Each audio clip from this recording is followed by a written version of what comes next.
Good evening and welcome on the Graduate Academy debate, Russkij, Lebensraum, Denazification of Ukraine, and Other Excuses, Totalitarian Propaganda in the Contemporary Context. Unfortunately, there was just a small change. Dr. Dagmara Moskwa couldn't make it today. I'd like to present you Dr. Mateusz Werner, who is a philosopher of culture, essayist, film critic, and head of the Totalitarian Studies section at the Pileckiego Instytut. Dr. Werner, the floor is yours. Thank you, Olga. Ladies and gentlemen, I have great honor and privilege host today in our seminar panel discussion two distinguished historians whom I'd like to introduce to you. Sir Richard John Evans is Regius Professor Emeritus of History at Cambridge University and has published extensively on the Third Reich, including the coming of the Third Reich in power, and the Third Reich at war, all of which have been published in Polish. His most recent books are Eric Hobsbawm, A Life in History, also due to be published in Polish, and the Hitler Conspiracies, the Third Reich, and the Paranoid Imagination. He is a fellow of the British Academy and the Learned Society of Wales, and was knighted by the Queen in 2012 for the services to this scholarship. Welcome, Professor. Thank you very much for inviting me. And our second distinguished guest is Dr. Ian Garner, who is an expert on Russian war propaganda. He has written extensively and has been interviewed on the recent war in Ukraine. His first book, Stalingrad Lives, Stories of Combat and Survival, shows popular readers how Stalin's propagandists turned the tragedy of Stalingrad into a triumph that has gripped the minds of Russians for almost 80 years. Dr. Garner has studied at universities in the United Kingdom, Russia, and Canada, where he received his PhD at the University of Toronto. Welcome, Mr. Garner. Thank you for having me. Let me start with a small remark. Russia, Putin's Russia, legitimized its intrusion to Ukraine in February 2022 with two main objectives: denazification and demilitarization. It sounds familiar to me because I'm a Pole. While Stalin's excuse for attack on Poland in 1939 was protection of Belarusians and Ukrainians. Hitler, on the other side, was quite more frankly in his explanation of invading Poland. He explained that his folk is superior and it needs Lebensraum. Lebensraum, it means space for living on the east. Thus, this difference in communication strategy explains astonishingly good image of Soviet Union in civilized eyes. I mean, the most of Western world took this explanation seriously. Professor Evans. Well, thank you very much. That's a very interesting question.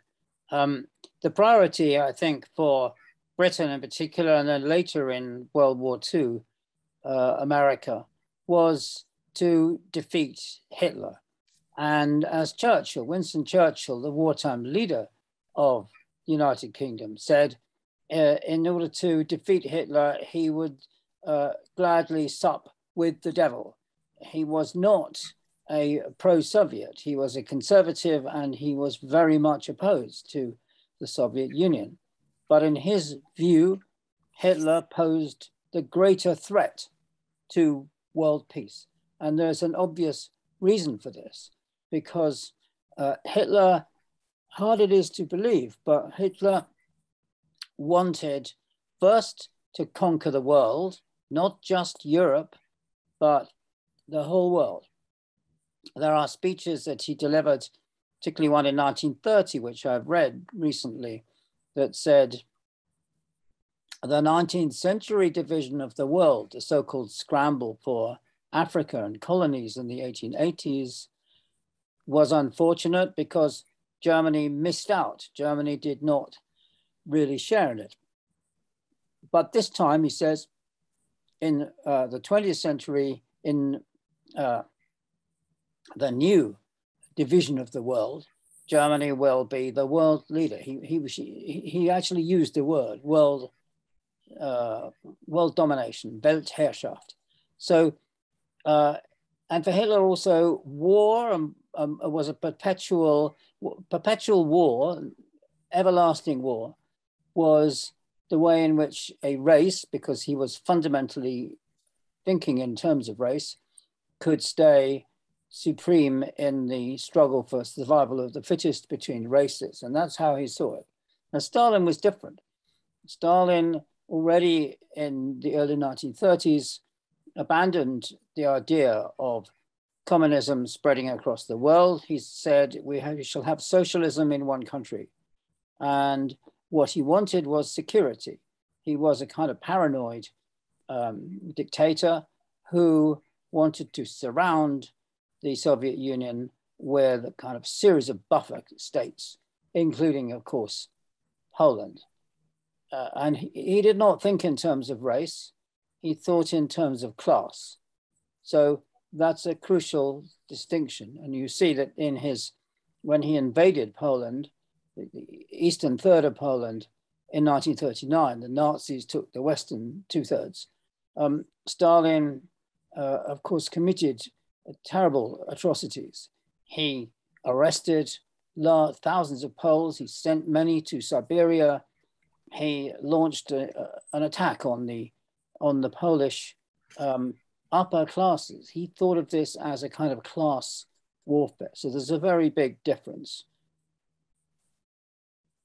Okay, now I'm going to, with my question to Dr. Garner, how would you explain then a good image of Soviet Union in Western countries? Why totalitarian character of this country was hidden for intellectuals for so long? Does Soviet propaganda played a role in this situation?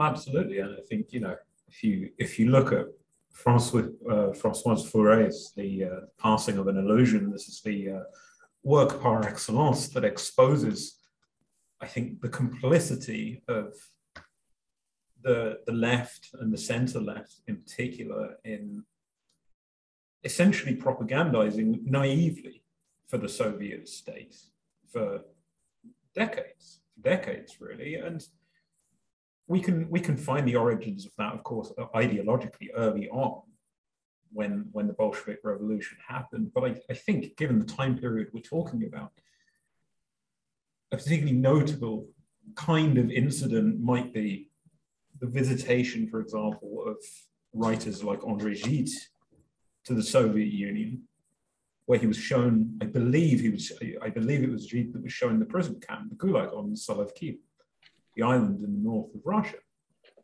And of course, it was a Potemkin village. He was only shown nice bits, no harm done. Look at these prisoners in wonderful conditions.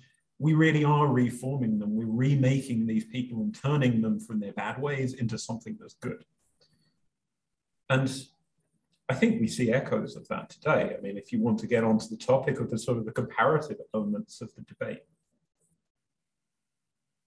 but we see the echoes not in the center, but only on the extremes, on the extreme left and the extreme right, which Putin's been courting with money and propaganda for some years.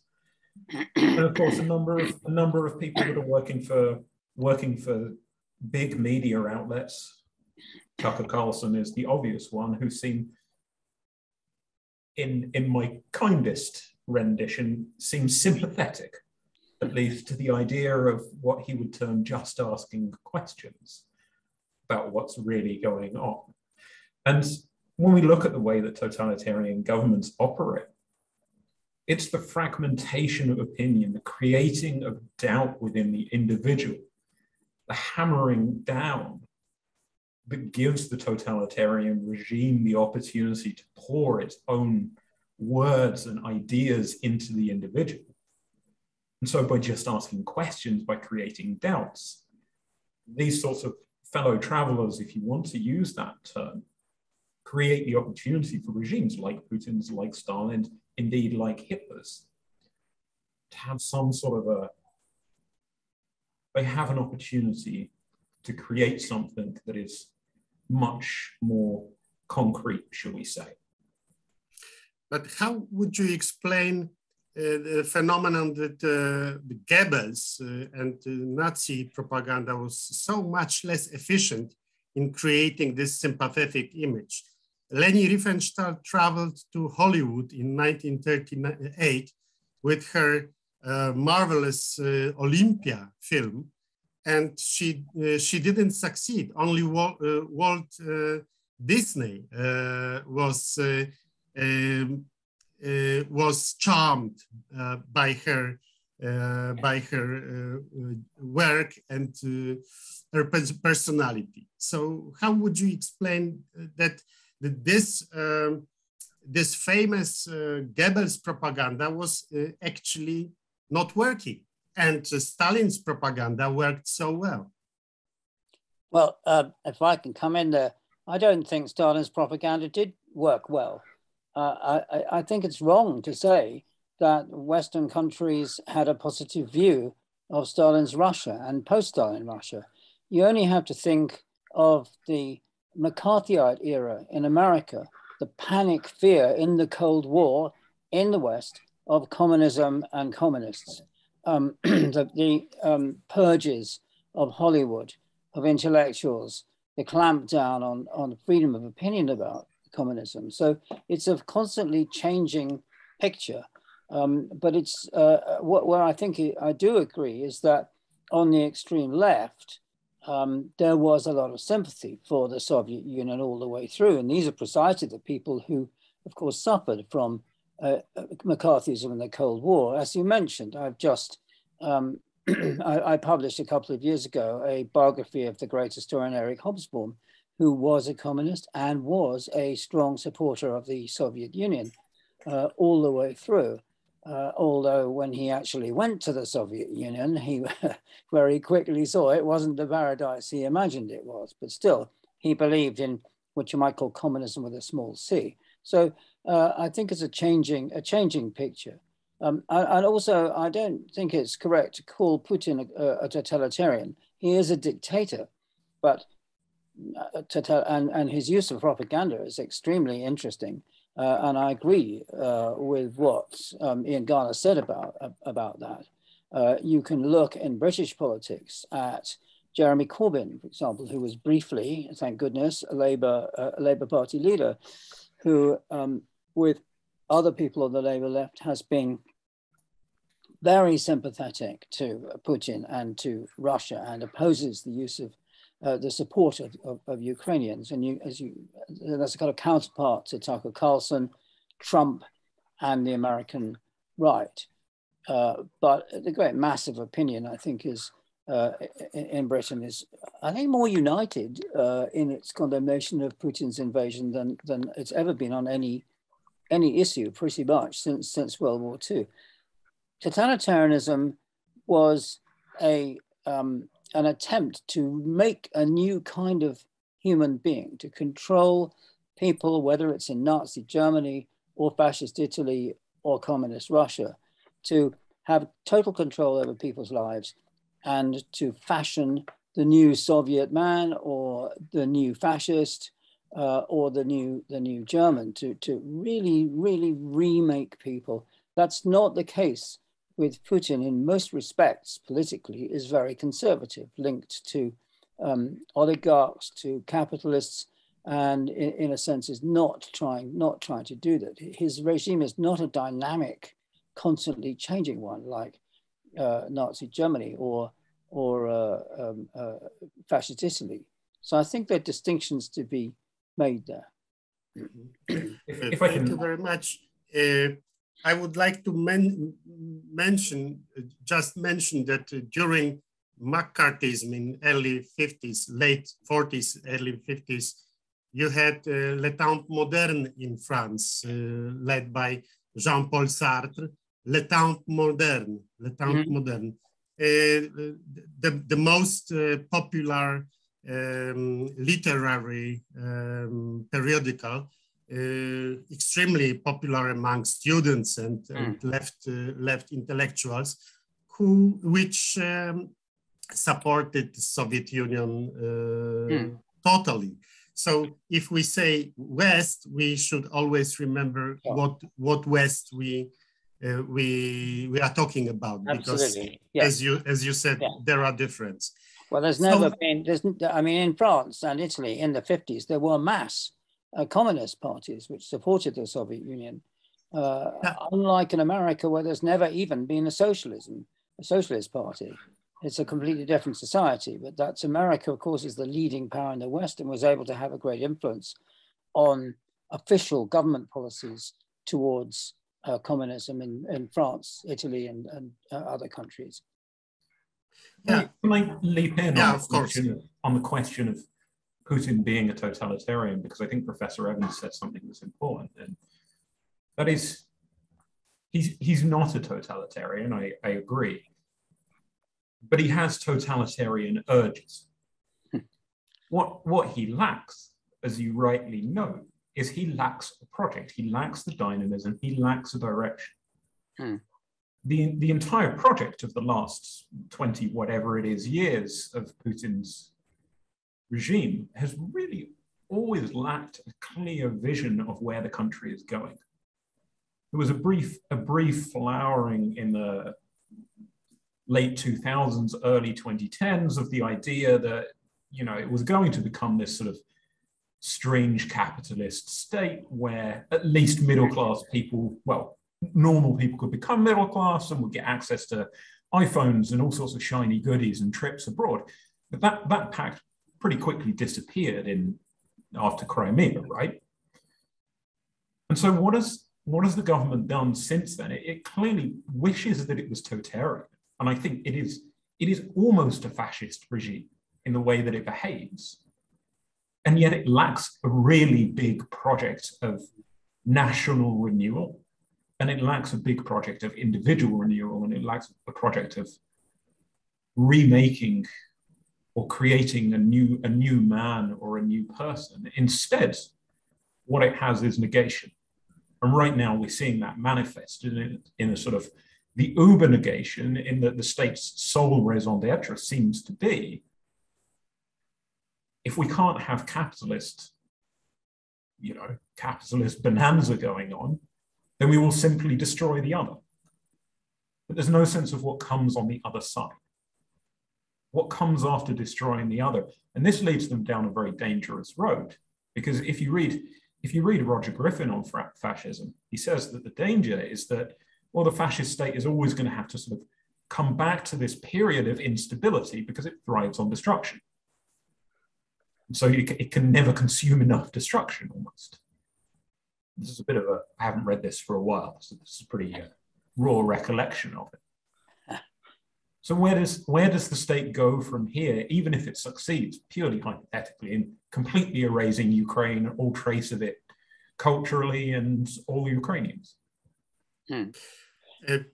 Excuse me, before we put this question on table, is contemporary Putin's Russia a fascist country, as Timothy Snyder claims? I would like to go back a little bit, step back to some attempts made by philosophers like Hannah Arendt or historians like Ernst Nolte, who claimed that there are significant similarities between communism and Nazism, and we can put both two phenomena under the umbrella of totalitarianism. Those thinkers had to confront themselves with a strong opposition within intellectual spheres, and were very disliked by many important figures. Nolte was, after historical strike, was removed from the university, had to emigrate to Italy, and Hannah Arendt was very much disliked by Jewish thinkers, like Isaiah Berlin, for instance. He openly criticized her book on totalitarianism. Why these ideas were so much opposed? How do you think? Why the idea of totalitarianism was had a difficult time in history, in academic history, and was almost forgotten, this idea, in last 30 years. It was completely, after Cold War, it was expelled from academia. Professor Evans. Well, Ernst Nolte's book, The European Civil War, was almost universally panned, heavily criticized. And that's because, not because it put forward arguments of comparing Nazi Germany and Stalin's Russia. Some of his points there are really interesting to discuss, but for, I think, two reasons. One is he said that Nazi Germany got its ideas from the Bolshevik Revolution in Russia, and that's simply not a tenable argument. And secondly, especially in the footnotes to his book, he indulges in Holocaust denial. Essentially, he says that what we now call the Holocaust did not happen. And that, of course, is a simply absurd argument and plays into the hands of the ultra-right. Hannah Arendt in Eichmann in Jerusalem, about the trial in Jerusalem, a very public trial of one of the main people, Adolf Eichmann, who implemented the Holocaust, fled to Argentina, was kidnapped by Israeli agents and put on trial in Jerusalem. Eichmann in Jerusalem is very, very critical of Israel. It is in a number of different arguments which she puts. It's not really relevant now, but that is why she was treated with great hostility by many Jewish scholars. So I don't think it's the fact that they argued in favor of the idea of totalitarianism that got them into trouble, as it were. It was other things as well. Interestingly, the classic book on totalitarianism by Zbigniew Brzezinski, an American-Polish intellectual who became national security advisor at one point, and Friedrich, it's a very American take on totalitarianism. So one of the defining features of totalitarianism, for example, is in that book that a totalitarian state has a state monopoly on guns. Now, on the use of state violence, it's not legitimized for the ordinary citizen. And that seems to me, actually you have to turn it on its head, because when you see in America now, recent events in America show that where the state does not have more or less a monopoly on guns, you get mass murders and school shootings and that kind of thing, which is integral to America's vision of itself as not a totalitarian society. So we're not really talking here directly about, comparisons. And as I've already said, totalitarianism is about trying to remake human beings. I think the use of propaganda is, however, very interesting, because now, in the age of the internet, of social media and so on, we're in a very different situation as regards propaganda from the situation people were in the 1930s, 40s, and 50s.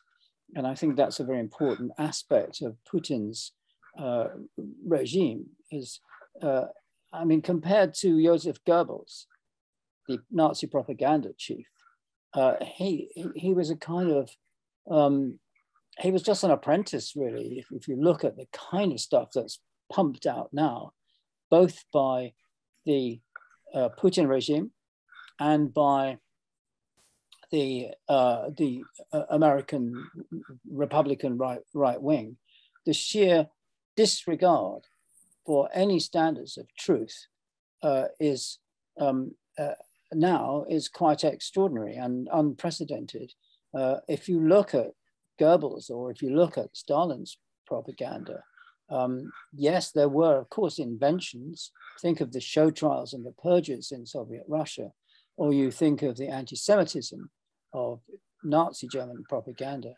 But in many of its features, it wasn't really nearly as brazen as it is now.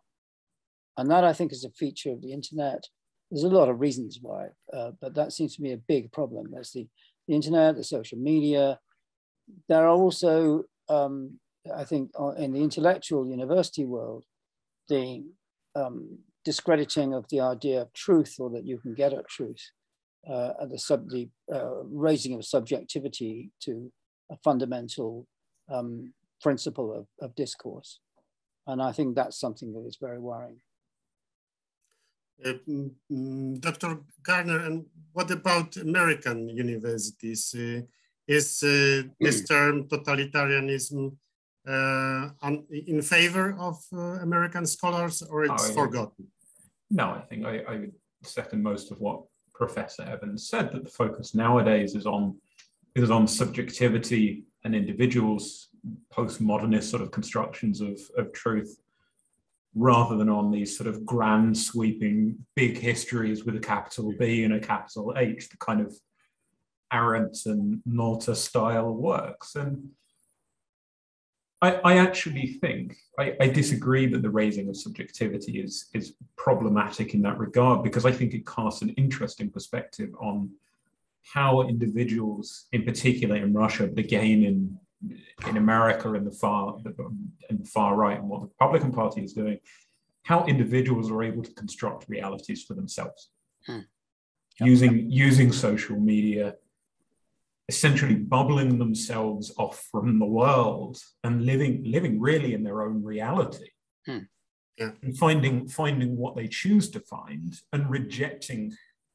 the intervention of alternative facts, which might be real facts or might be, more fake facts. This is part of the problem.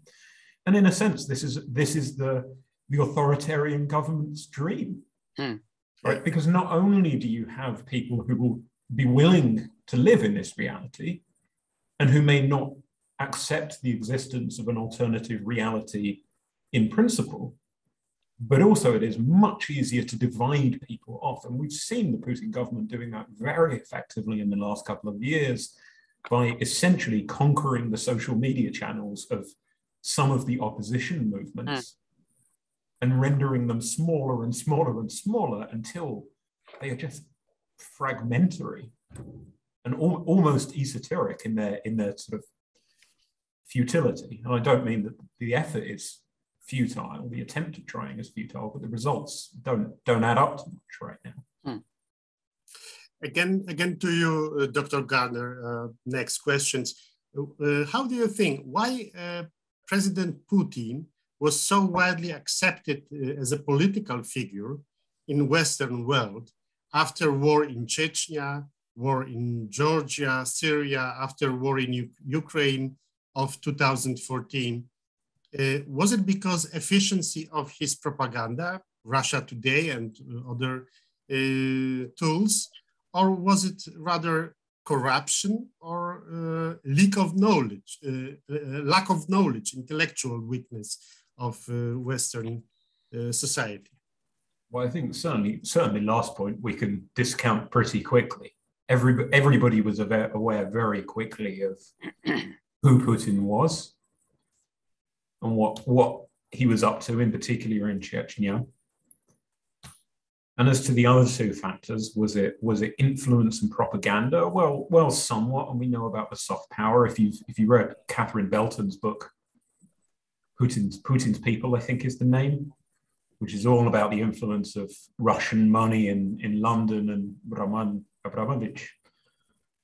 That came out last year. That's an excellent read if you're interested in that topic. But really for me, and I'm sorry if I sound cynical and pessimistic, it comes down to corruption. It comes down to making a convenient deal with the devil for cheap gas and cheap energy supplies, and partly corrupt. So why it is not possible anymore? Why Bucha massacre was a turning point in this regard? Well, I think the question is it a turning point? Yeah. I think those of us who read the media, and I should think that's almost all of us here, will have seen in the last few days that spectacular Western unity that Professor Evans indeed mentioned seems to be just very gently coming apart at the seams. Hungary is certainly playing hardball, as is Turkey, and well, we'll see how long any of this lasts.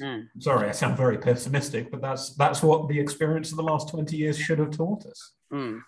Well, I do think with, but first come to the last point, the problems that the EU has had, of course, and NATO, is that Hungary and Turkey are authoritarian regimes who stifled internal debate and who are sympathetic to Putin for the whole, what's at stake here really is democracy, is parliamentary democracy, freedom of speech and so on, political freedom.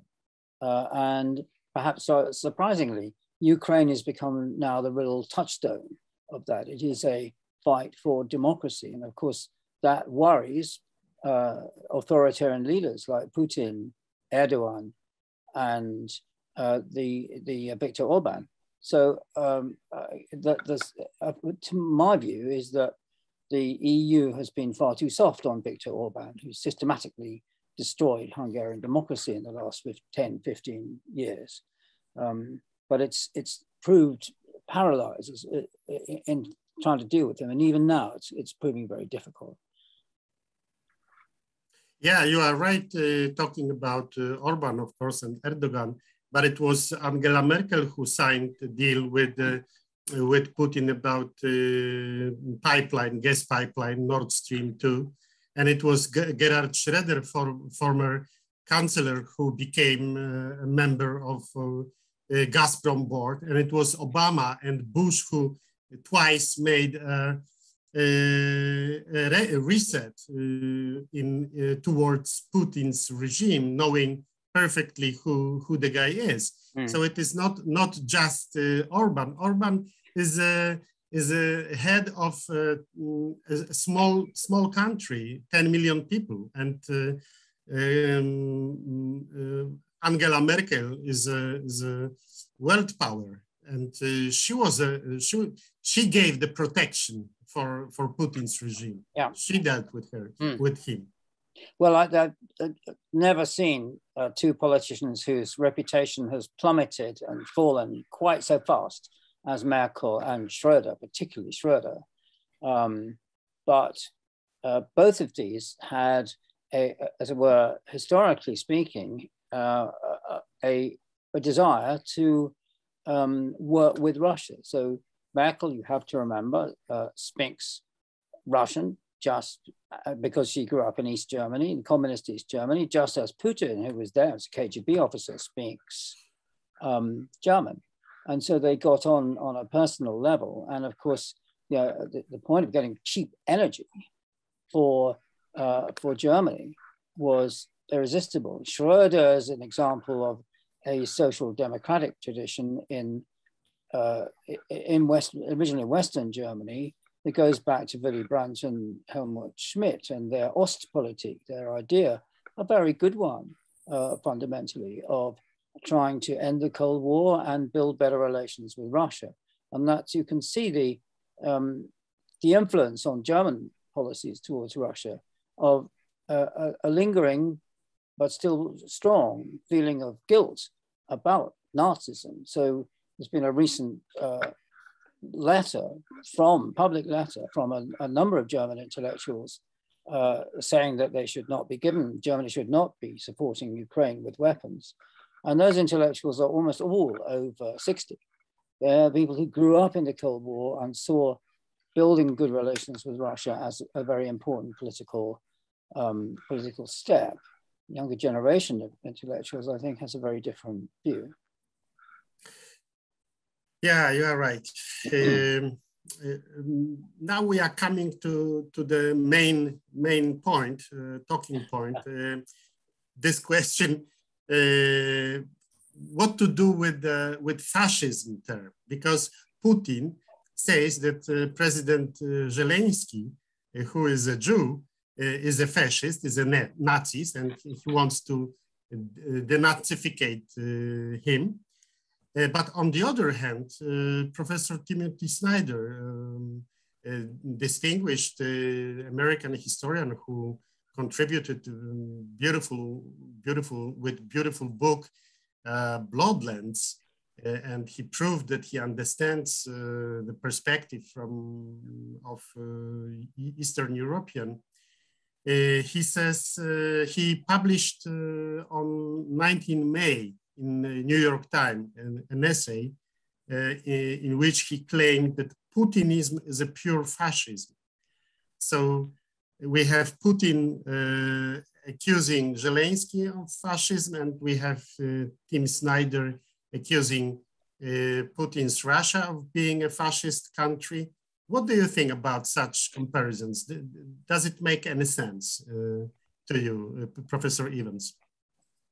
Well, first of all, I think Bloodlands is a truly terrible book. It's full of mistakes. It's bad perspective. I wrote a lengthy review of it, which you can easily look up. He's on most issues he's written about, he has been wrong in many different ways. I think the idea of Putin as a fascist is just absurd. Fascism, first of all, you don't really know where to start. It's so wrong. Fascism was a movement which grew up, which emerged in the wake of World War I. It's a militaristic movement. It tried to put uniforms on everybody, to drill people, to regiment them. And it was violence at its core. And above all, it was racist. That's just the motivation for Hitler: anti-Semitism, anti-Slav, anti-Polish, anti-Russian. It's massively racist. And it's often forgotten that fascist Italy was also a racist. The Italians, for example, dropped poison gas on Ethiopians. It was and believed that Italians were superior, just as the Nazis believed that Germans were superior. So it's this kind of militaristic, racist, and war was at the center of both ideologies. War is seen by fascist Italy and by Nazi Germany and by other fascists across Europe as being essential part of human existence. You have to fight, continually fight, use violence against your enemies in order to come out on top in the struggle for survival of the fittest in the international competition between races for supremacy. Well, that's got nothing to do with Putin. Putin is a great Russian nationalist. He believes, because he, I think, grew up in the Soviet era as a KGB officer, he essentially thinks that Russia should cover the area covered by Tsarist Russia and in the 19th century and by communist Russia in the 20th. And he thinks that Ukraine and Ukrainians are Russians. And when he started when he started to invade Ukraine, he thought that Ukrainians would all welcome the Russian armies with open arms, and that if he eliminated a tiny clique of fascists at the top, that would be it, would be an easy victory. And of course, he was completely wrong. because Ukrainians have a very strong national identity. It's only become stronger with the Russian invasion. And so when it quickly became clear that Ukrainians did not think of themselves as Russians, then Putin and the invading armies thought of them all as being fascists, the whole lot. And that is why you have these genocidal attacks on Ukrainians now, because they're thought of as essentially as Nazis. This is a kind of what you might call a false memory of World War II. And that's also why Putin's regime is trying to cultivate an entirely positive view of Russian history going all the way back. So the distinctions you can make between the Tsarist regime and the communist regime are completely wiped out in Putin's propaganda. It's all Russian. We should celebrate Stalin just as we celebrate the Tsars. So I think it's a different mindset, it's a different political practice. You don't see Putin putting hundreds of thousands of uniformed thugs like the squadristi in Italy or the brown shirts in Germany onto the streets. It's a very different phenomenon, and we need to, I mean, it's very tempting to say anybody whose politics we dislike is a fascist, but it's just not very clever. Yeah, Dr. Garner, I have explanation, quasi-explanation for this situation that both of them, Putin and Snyder, excuse guys they don't like with fascist etiquette, because fascism is a kind of benchmark for evil for contemporary intellectuals. So if we want to give an example that someone is bad, really bad, we use this term. But don't you think that if we would have a second Nuremberg tribunal in 1991 after the collapse of Soviet Union, and this second tribunal would be for communist crimes, the picture would be quite different. That it would be equally effective if we would call someone a communist or post-communist. It would mean that he is a bad person simply. But we had no second Nuremberg, and that's why we have a problem with bad communists. We call them fascists. Well, maybe, I mean, it's really hard to speculate, isn't it, about what might have been if after the fall of the Soviet Union there had been a better process of lustration, decommunization, de-Stalinization, whatever you want to call it. There've been trials, and these things weren't talked about at the time, and they still haven't been talked about today. But can I respond to some of the things that Professor Evans said? Because broadly I agree with him. I agree that making these comparisons is really clumsy, and that there's always a danger, and especially, Matthias, you said it, this idea of sort of fascism as the benchmark for all evil. And it's catchy and it's tabloidy and it works great in newspapers. And I'm sure the New York Times were very happy with how many people read and shared that article on social media, right? So they're doing the thing that journalists do. But I would ask you to consider that until a couple of years ago, I don't think we could say that many of the things that you said that Putin doesn't do were true. There was no mass sort of movement of perpetual war. There was no real sense that Russia was on the brink of destruction, that we need to attack before we are attacked. But I would say, from what I've observed of youth movements in Russia, that the Putin government is doing a very canny job of manipulating its social media machine, its propaganda machine, its hold over education, to teach younger Russians in particular that constant perpetual war is the state of the world, that Russia is continually under threat, and that Russia itself is filled with fifth columnists. And we heard Putin say that in a speech a couple of months ago, and it's come up an awful lot in the media. And it has something of a history of doing this when you look back to youth groups like Weisz, which kind of came and went in the late 2000s. It was a youth group with, I don't know, 100,000 members, 150,000 members, something like that, that was sort of seen as an active reserve. And they were pretty violent. And their forerunners, walking together, idущие вместе, they literally were neo-Nazis. Most of the members were neo-Nazi youth recruited and just, you know, given the nice T-shirts with a Putin face on and sent out to basically cause havoc, beat people up and create violence.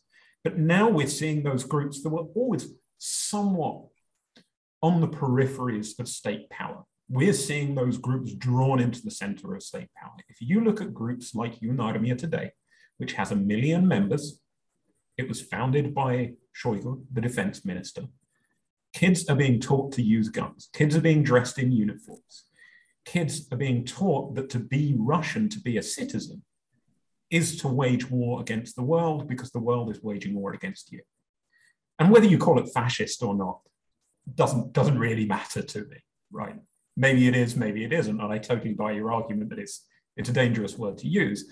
But let's not be blind to the fact that just because the Russian government does or has done quite a shoddy job of doing some of the things that the Nazis did well, even if that's perhaps the wrong way to put it, right? Yeah. They were very effective in training up their youth and very effective in producing violent mobs and racial hatred. Let's not pretend just because the government's not very good at it or hasn't been good in the past that they're not striving towards that now. I think it's something to watch. It's something to consider for the future.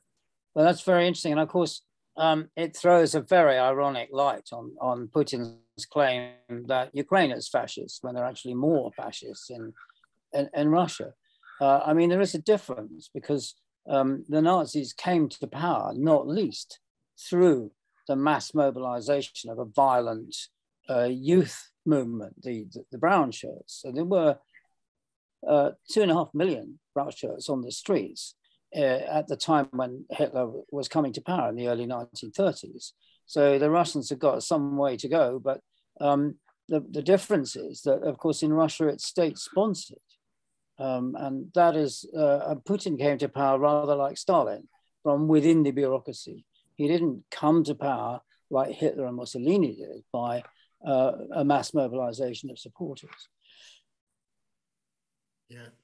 So now I think it's a good moment to pose a question to both of you. How would you describe contemporary state ideology, state-run ideology of Putin's Russia? This, what Ukrainians sometimes call Russism, Putinism, or Czechism, from Czeka, через zwyczajna komisja. Mark Solonin, very good historian, Russian historian, said that Czechism is better than Russism because it doesn't, it is value-oriented, not ethno-oriented, let's say. You cannot choose being Russian, you are born, yes? So, but you can choose to be a Czechist. So what do you think? Are we able to formulate some characteristics of this idea? First, Professor Evans. Well, as I've said, he seems to me to be a great Russian, rather radical, great Russian nationalist. But more generally, I think that it's, labels only have a certain amount of use. And one of the most difficult things is to get used to the idea that ideology moves on, politics moves on. We don't have, it doesn't help to use the tools of political analysis from the 1930s when we're trying to discuss politics in the 2020s.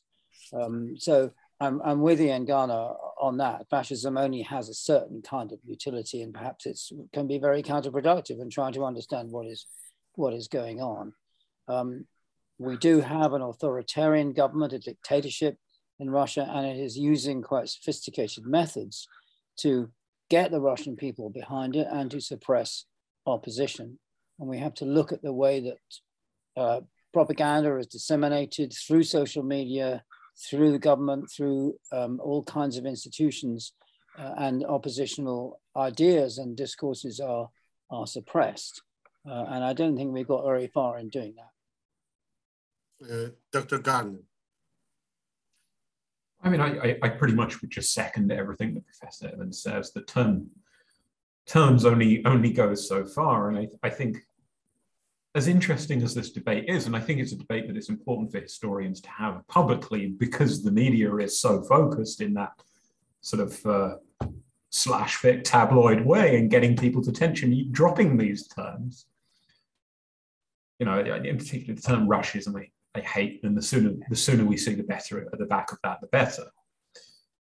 The more instructive comparison to me is to think about the way that social media networks are being used worldwide in similar ways, the ways in which paths are being crossed, the ways in which one country is able to pretty much in an unlimited way interfere with the affairs of another. And that goes both ways.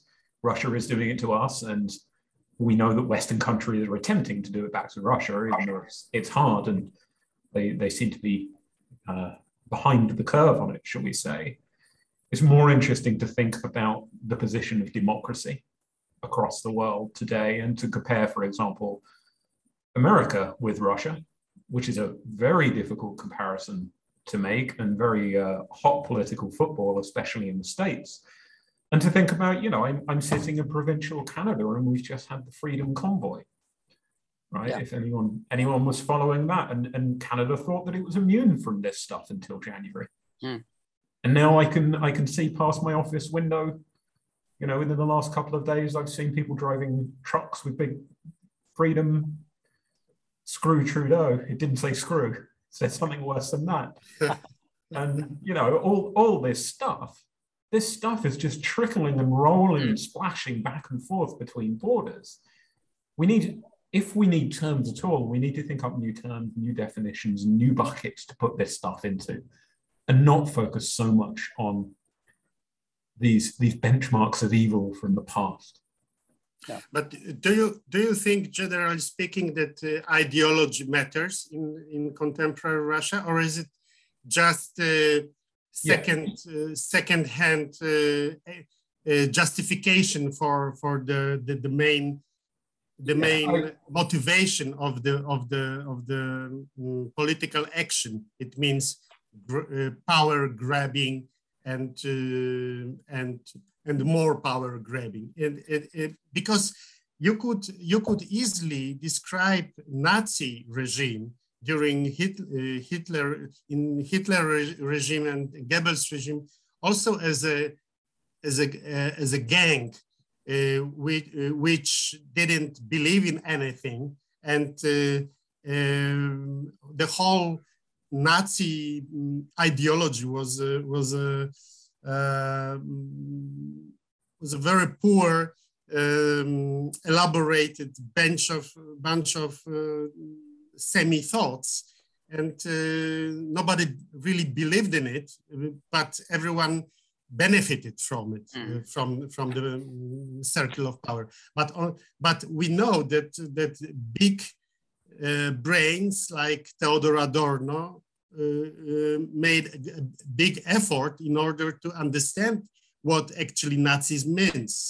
So is this ideology important? Is this question what do they have in heads? Is important, or we should just think about military success?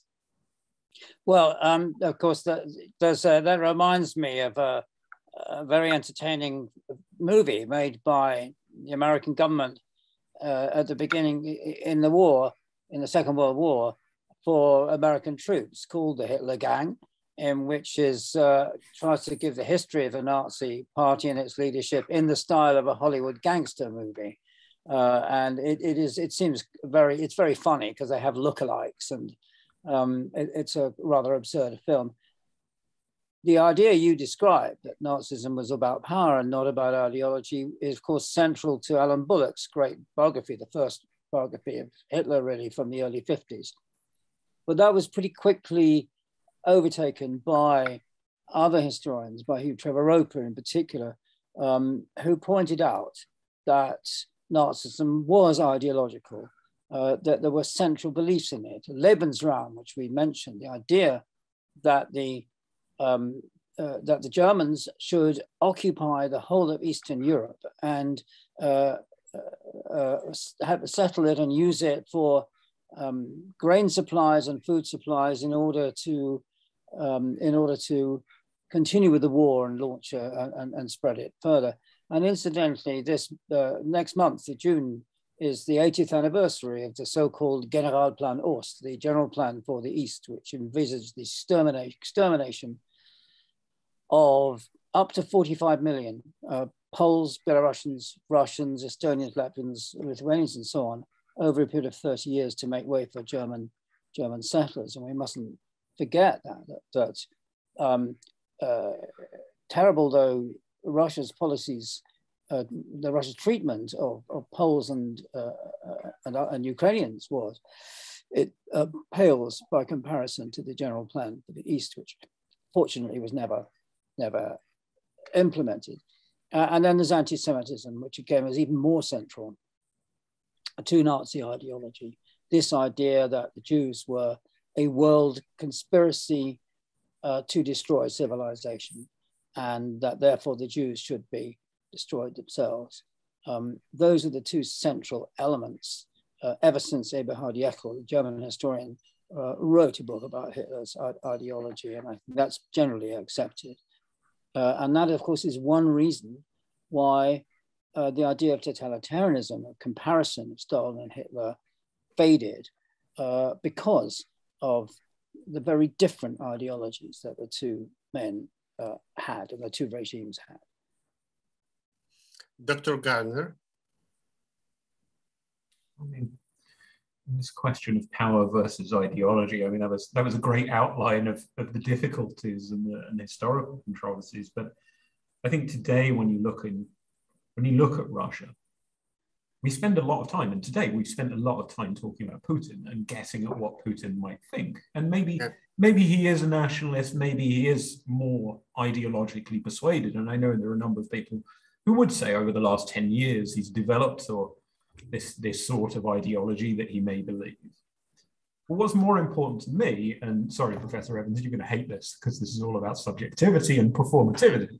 What's more important to me is that last week I was chatting to a contact of mine who has very good links with the state, and he says that over the last couple of years, being silent isn't enough. If you're a civil servant or you're working for the state, you've got to be at a meeting and you've got to shout "Hurrah!" And the person who shouts the loudest gets the job done. It's not enough to be quiet. Right? And so within this scope of propaganda, and this is the crazy stuff you see on state TV, right? The screaming matches and the outrageous performances. A world is being created for Russians who live in that sort of, bubble, in which that is the only option that exists, to be ideological. And it's a flimsy ideology, right? It's an ideology that is completely incoherent, that just takes bits of a made up national past, bits of Christian orthodoxy, this bizarre cult of victory, cult of World War II, desecrates all of that stuff, whatever was good in it, tramples all over it and puts something new together. It doesn't matter that it doesn't make sense, because enough people are persuaded, not everybody, but enough people are persuaded that this is something to live by, that we do have a dangerous situation. And we do have something that we have to take seriously, more than just, they're just in it for the money, they're just in it for the power. Well, I'm sorry, I don't hate that at all. I agree with it. I mean, one of the things that fascism and Nazism wanted was continuous mass mobilization in support of the regime, continual demonstrations, marches, hanging out your flags on Hitler's birthday, a constant affirmation.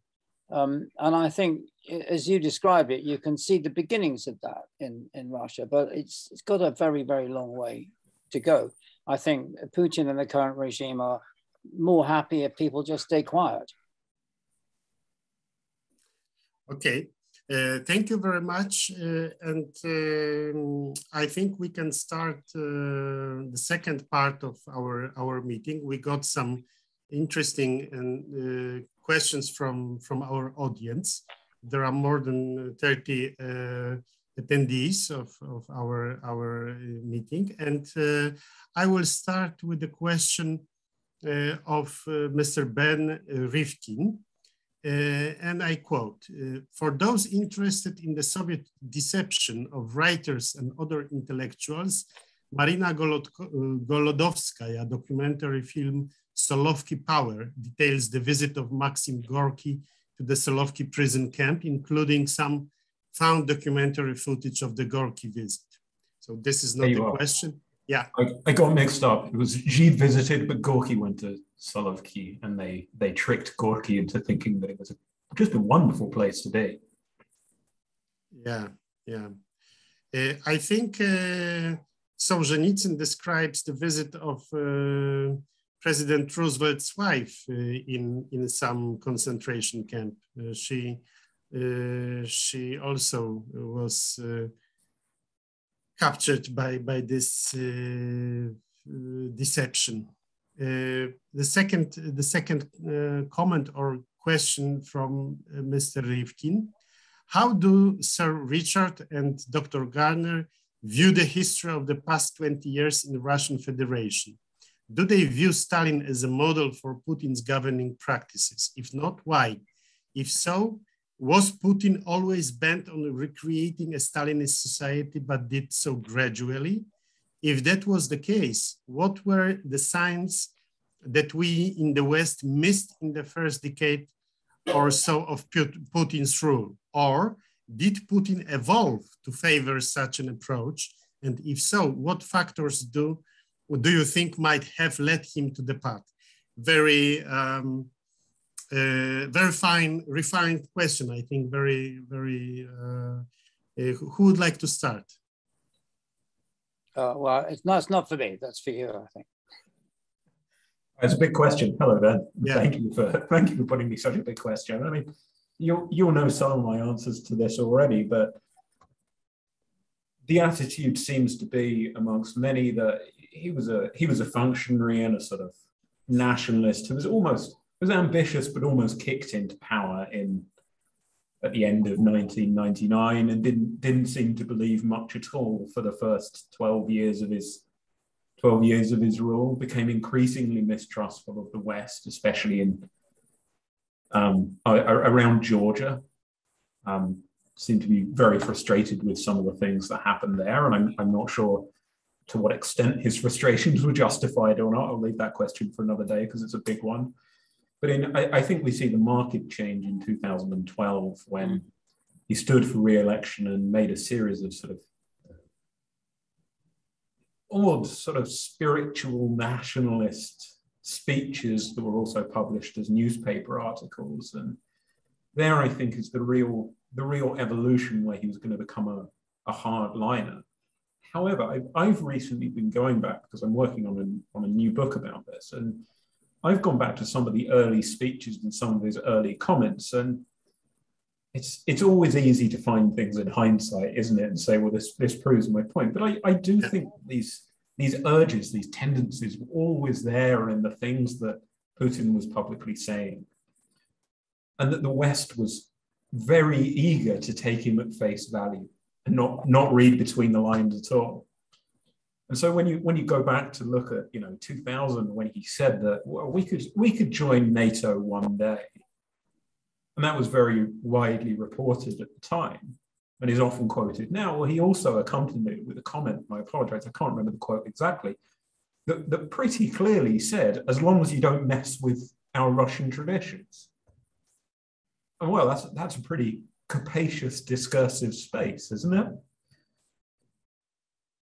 Yeah. Where, you know, leave us alone, and yeah, sure, we'll play ball, but we're also going to keep doing exactly what we want. And certainly he's rehabilitated Stalin and been unwilling to confront the past in any meaningful way. And we've seen an increase in what I would call mythical thinking, especially with the cult of victory rather than historical thinking. So sorry, that was a bit rambling, but it's some answers to some bits of the questions. No, but you know, I'm also confused because on the one hand you have this speech before 24th February, directly before, when he explained why they will invade Ukraine, and he gave a speech on a historical speech on the history of Ukraine, and he said that Stalin was right and Lenin was wrong. It was incredible. But on the other hand, he came to power in 2000, in the year 2000, as a liberal, the member of liberal wing of post-communist circles, because he was a close collaborator of St. Petersburg mayor, who was considered a man from Yeltsin circle, early Yeltsin, and but again he was always fascinated with Andropov. Andropov was his role model, his mentor, and we know who Andropov was. Andropov was a hardliner, Stalinist hardliner. So this is you can always find argument for your thesis, as you said, for your statement. Again, next question from Mr. John Kapustka. Thinking of the early 30s and the fact that the journalist Gareth Jones and his reporting about the Ukrainian famine was not widely accepted, wasn't that an example of how leftist idealism and naivete overlooked the reality of Stalin's oppression? Professor Evans. Yes. Interestingly, the Ukrainian famine of the early 30s was reported by Walter Duranty, who was a very respected reporter in America, who actually won a Pulitzer Prize for his reporting, where he said it was all exaggerated, it was all a myth, and basically denied it. And there was great reluctance in the media in America and Western Europe to accept that a famine on this scale had occurred, let alone it had been deliberately created by Stalin in the course of collectivization. So there's a long, long list of Westerners, not just on the left by any means, who went to Soviet Russia and to Eastern Europe and came back with glowing reports. And those who were more critical were a minority. I think that was naive. There was a reluctance to believe that these things were happening. But it's not just a leftist reluctance. Yeah, I understand. And next question from John Stilling. The incessant mantra around Ukrainian Nazism seems to have taken a not insignificant hold in the West. I'm not just referring to a small number of extreme commentators. It seems to be rife, particularly on the left. How did this manage to spread in the first place, and can it ever be combated effectively? Dr. Gardner. So I can tell you almost exactly how it managed to spread in the first place, and that is it came from the Kremlin. It came from the Kremlin because it was an effective story in the wake of Maidan that Ukraine was rife with Nazis, and of course there are some neo-Nazis in Ukraine, but there are neo-Nazis in everywhere, right? There's neo-Nazis in Britain and America, and certainly there are a bloody lot of neo-Nazis in Russia, right? And we know how effective, and it doesn't need me to repeat how effective the Russian government has been in recent years in seeding doubts through troll farms and bot farms and paying young students to sit in data centers in Petersburg and Moscow and basically incessantly post on Twitter and Reddit and YouTube until these things seem believable. But they also pay, and this is important, they pay influencers, they pay fellow travelers or collaborators or just people who will accept money in the West to spread these messages, people with significant followings on social media. And once something is repeated enough, it spreads. This is the beauty of social media. If you want to create the impression of a lie that is true, and they've done it very effectively. In particular with this myth, because it seems like it's believable. And of course, lots of the material, especially over the last few weeks, has been really obviously faked. And it is astonishing to me how fast that material can travel from Russian telegram networks, where a trove of, Nazi goods, swastikas and so on and so forth is discovered in a bunker in Azovstal or wherever it is. Yeah. That spreads from Telegram groups to Twitter to Facebook to YouTube, and before you know it, somebody on a news channel in the West is repeating it. Yeah. Well, that's all true, of course, and very interesting, but I think we're talking about a very tiny minority, actually, of people. I don't think the idea of Ukraine being Nazi has been at all widely accepted in the West. And as I mentioned before, you find it on the hard left of social democratic movements. So you do find that's influential on the Labour Party left in the UK, but the Labour Party left is now being marginalised under the leadership of Keir Starmer. So I don't, the vast majority of UK media, at least, and UK members of the Labour Party do not accept that Ukraine is a fascist or neo-Nazi state. Putin, it's rather sort of comical in a way that Putin keeps talking about Banderists in Ukraine, and I don't think anybody has a faintest clue of what he's talking about. He's talking about Stepan Bandera, who was a kind of partisan leader in wartime Ukraine, who was a Nazi and an anti-Semite. But again, it's a small part of the Ukrainian resistance to Nazism. The partisans led by Bandera attacked the Red Army coming in. So I don't think that has much purchase, really. And the last questions, again from Mr. John Kapustka. As to Dr. Gardner's point, no matter what happens in Ukraine, should the world be fearful of what may follow with the kind of hate that Putin has stirred up? Wow. Maybe I repeat the question. Maybe my pronunciation is not correct. As to Dr. Gardner's point, no matter what happens in Ukraine, should the world be fearful of what may follow with the kind of hate that Putin has stirred up? Stirred up. Sorry. Yeah, that's for you. Well, I think it's almost a question for everybody, though, isn't it? Yeah. Without wanting to end on too generic a note. But the answer is we really don't know. And you will find people, and we've discussed this throughout this talk, which is why it is a great question as we come towards the end. To what extent do people really buy into this stuff? To what extent is the government really seized by, if you can call it an ideology, this sense that Ukraine needs to be destroyed, that war just simply will go on and on and on and must go on?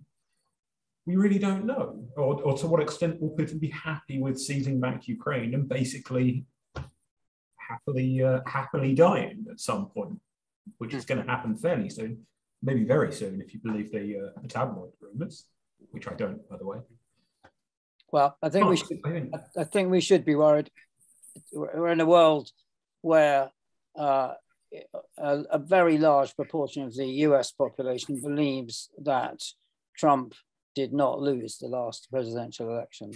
So the problem is, I think, a really major one. Yeah, I think I agree that we should be fearful in the sense that we don't know. Yeah. And while we don't know, it's better to be cautious. Yeah. And what the prescription is, I don't know. I really don't know on that one. This is the open question. Thank you very much for a very interesting conversation. I think we ran out of time. I would like to finish our discussion and thank you again for your excellent answers and interesting presentation. Thank you very much. Right. Well, thank you very much. And that was a very interesting discussion. Thank you.